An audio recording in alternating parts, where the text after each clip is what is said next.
If I didn't have such a lovely wife who could manage not only 4 but 6 corners of our family, I wouldn't be able to wander around with a camera and collect all these stories. And if I didn't have her, all these stories would have remained with me on my hard drives, because she was the one who said, "Miha, stop procrastinating, go and do it." Father of the car, Karl Benz, also had one such persistent wife at home, only she didn't push him to start that motor carriage of his, but she was the one who turned it on and went on a journey. And that is why I can have a job producing stories about cars. So, thank you, Bertha. But years ago, I drove the road that Bertha Benz made more than 100 years ago together with my wife. It was a lovely day, even though it was partly a work day.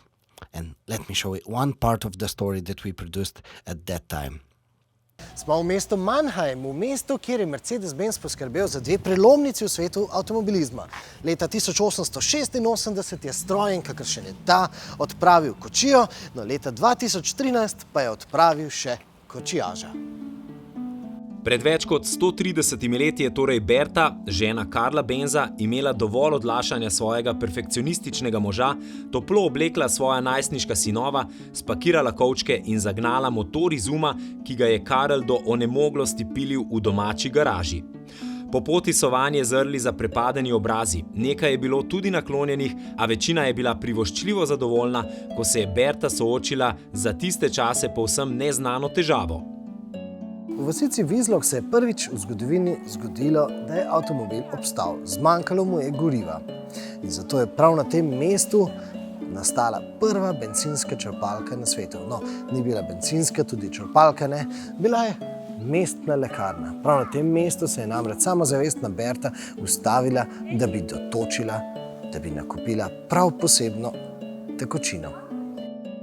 Šlo je za skupno 4,5 litre majhnih flašk naftne frakcije z oznako ligroin. Družina je nato morala na poti obiskati še 2 lekarni, a Bertina trdna volja je neinženirski del družine Benz vendarle pripeljala do žlahte v 106 km oddaljenem Pforzheimu in svojemu možu poslala pompozno novico, da stroj deluje. But the point of our drive along the Bertha Benz Memorial Route was that we drove it more or less without using the gas and brake pedals, using only the predictive cruise control, which can recognize the speed limits and curves, but cannot understand human driving skills. And this caused the most problems also for the engineer Eberhard Zeeb, who traveled this same Bertha Benz route completely autonomously in 2013. Well, let's listen to some answers from my interview. After half a year of technical studies and test drives, we were pretty good to drive the road technically. But there are still some situations where it is or was still hard to drive completely autonomously.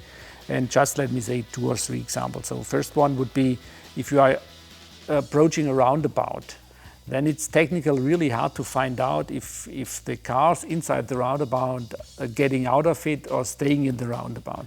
If I don't use the indicator, if I just move out very late, or whatever. So that's something which was technically not so easy. Then of course at the beginning of our test drive we drove like a beginner of driving, and of course sometimes we were a little bit too slow, and there were a lot of people who showed us anything and didn't like us too much. Or other situations, if you are in a situation where the traffic rules are not that clear as they should be. As an example, you have a narrow road, and there are a lot of parked cars at the right-hand side, and you have ongoing traffic all the time. Then how do you decide to start to drive now? If there is a lot of oncoming traffic, you just stand there and have to wait. And of course that is not very happy for the people behind you. And we also learned then that you maybe need a kind of communication between a normal human-driven car and an autonomous car. Normally you just wave them and say, just go on. And if you're an autonomous car, you need to have something similar.